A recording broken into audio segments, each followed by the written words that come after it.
My name is Dino Hyde, and I chose to read Harry Potter and the Prisoner of Azkaban. I chose to read this book as I was nearing the end of the book in my personal reading, and this gave me an added motivation for finishing the novel.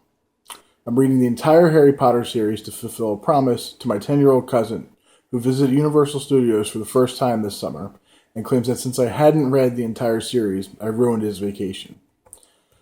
The story is believable even with being contrary to reality. While the London-based wizards attend school in the wizarding world, the book does a nice job of making the world feel like it is hidden just out of the corner of your eye.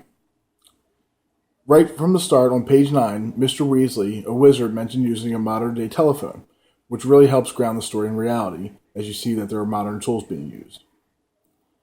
The use of these modern tools does help make the story make sense.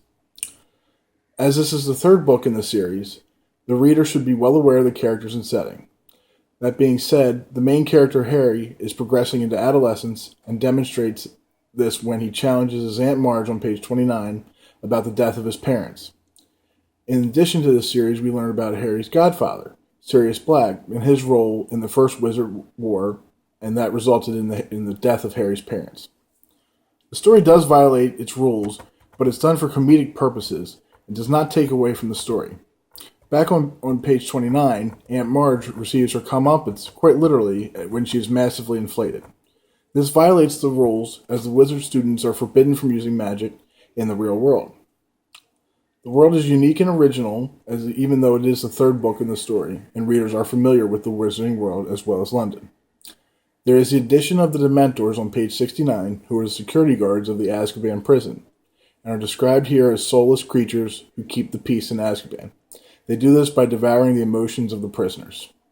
We're also introduced to Professor Lumen, the new Defense Against the Dark Arts teacher, whose first name is Remus. And it seems to be a trope of these books each time to introduce a new Defense Against the Dark Arts teacher. The story is very interesting from beginning to end, as we start with Harry in the real world with his aunts, uncle, and cousins.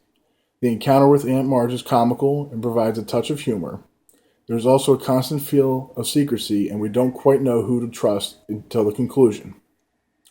Lastly, seeing that my cousin has already read all these books before even turning 11, I wonder about the issues slightly and the topics discussed. Many times the death of Harry's parents is discussed, and I'm really not quite sure if it makes it an appropriate novel and topic for a 10-year-old.